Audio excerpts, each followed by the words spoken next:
Kita FM, Suara Rakyat Malaysia. Di sini kita bukan sekadar menyampaikan cerita, kita menganalisis, menilai dan mengupas isu yang membentuk masa depan rakyat.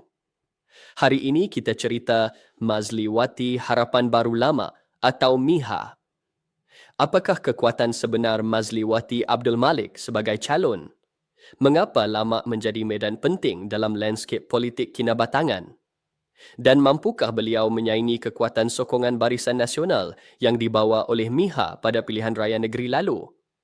Lama bukan kawasan biasa. Ini kawasan yang rakyatnya sangat peka dengan isu asas, isu ekonomi desa, isu peluang anak muda dan isu kehadiran wakil rakyat di lapangan. Dalam konteks ini, kemunculan Mazliwati Abdul Malik membawa satu naratif yang agak berbeza daripada kebiasaan politik tempatan. Kekuatan pertama Mazliwati terletak pada latar belakangnya. Beliau bukan tokoh politik retorik semata-mata. Rekod akademik dalam bidang undang-undang dan penyelidikan dasar memberi kelebihan besar dari segi kefahaman sistem, tadbir urus dan bagaimana dasar awam dibentuk. Untuk Lamak, ini penting kerana banyak isu tempatan sebenarnya tersekat di peringkat pelaksanaan, bukan sekadar janji. Isu tanah adat, kemudahan asas, pendidikan luar bandar dan pembangunan ekonomi memerlukan wakil yang faham prosedur, undang-undang dan saluran kuasa. Kekuatan kedua ialah pengalaman profesional beliau dalam pembangunan dasar dan latihan. Ini memberi gambaran seorang calon yang lebih bersifat problem solver berbanding crowd pleaser. Dalam politik Sabah hari ini, sebahagian pengundi, terutama golongan muda dan pengundi senyap, mula mencari calon yang boleh bekerja di belakang tabir, bukan sekadar hadir semasa musim kempen.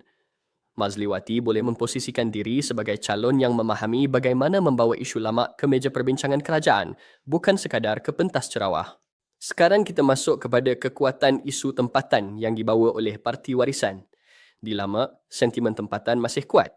Isu autonomi negeri, keutamaan rakyat Sabah, jurang pembangunan bandar dan luar bandar, serta rasa terpinggir masih menjadi bahan perbualan di kedai kopi dan balai raya. Parti Warisan mempunyai kelebihan dari segi naratif parti tempatan yang bercakap atas nama rakyat Sabah.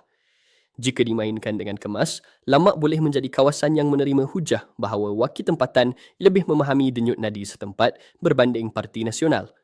Tambahan pula, isu kos sara hidup, peluang pekerjaan belia dan ekonomi kecil seperti pertanian, perikanan dan keusahawanan desa sangat relevan di Lamak. Latar belakang Mazliwati dalam pendidikan, latihan dan ekonomi kreatif boleh diterjemahkan kepada tawaran idea baharu, terutamanya kepada golongan muda yang mula hilang minat dengan politik lama. Namun di sinilah cabaran besar menanti. MIHA daripada Barisan Nasional bukan calon lemah. Pada pilihan raya negeri lalu, sokongan terhadap beliau cukup kuat. Kekuatan MIHA terletak pada jentera, jaringan akar umbi dan hubungan lama dengan pengundi. Barisan Nasional di kawasan seperti Lamak masih mempunyai kelebihan dari segi struktur, bantuan kebajikan, pengaruh ketua-ketua kampung dan memori lama sebagai parti yang pernah membawa pembangunan fiskal. Cabaran terbesar Mazliwati ialah persepsi.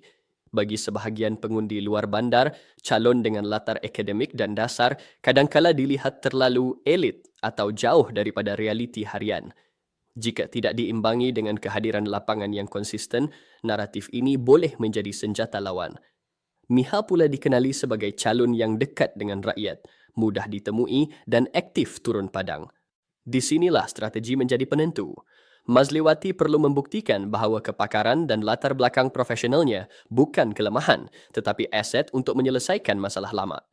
Rakyat perlu diyakinkan bahawa beliau bukan sekadar bercakap tentang dasar, tetapi mampu menterjemahkannya kepada jalan kampung yang dibaiki, bekalan air yang stabil, peluang latihan belia dan sokongan ekonomi setempat.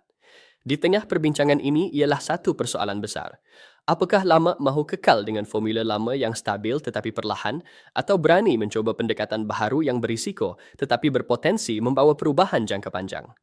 Ini bukan soal personaliti semata-mata, tetapi soal arah masa depan kawasan ini. Pertembungan Mazliwati dan MIHA sebenarnya melambangkan pertembungan dua gaya politik. Satu berasaskan struktur dan pengalaman lapangan, satu lagi berasaskan idea, dasar dan pembaharuan. Keputusan akhirnya bergantung kepada sejauh mana pengundi lama merasakan keperluan untuk berubah atau mengekalkan yang sedia ada. Dan di penghujungnya, persoalan paling besar untuk pengundi lama ialah siapa yang lebih mampu menjadi suara lama di peringkat negeri dan nasional, bukan hanya untuk 5 tahun akan datang, tetapi 10 hingga 20 tahun ke depan. Adakah lama perlukan kesinambungan melalui calon yang sudah dikenali dan terbukti kuat jentera serta sokongan akar umbi, atau sudah tiba masanya memberi peluang kepada pendekatan baharu dengan idea, dasar dan visi jangka panjang? Adakah anda melihat Mazliwati sebagai harapan baru yang boleh membawa suara lama lebih jauh, atau Mihak masih pilihan paling realistik untuk memastikan kepentingan rakyat terus terjaga? Kami di Kita FM benar-benar mau dengar pandangan anda. Apa yang paling penting bagi anda sebagai pengundi lama hari ini? Isu air, jalan, peluang pekerjaan, pendidikan anak muda, atau kehadiran wakil rakyat yang konsisten di lapangan? Tinggalkan respon dan komen anda di bahagian komen sekarang. Nyatakan pandangan anda secara jujur, matang dan berfakta.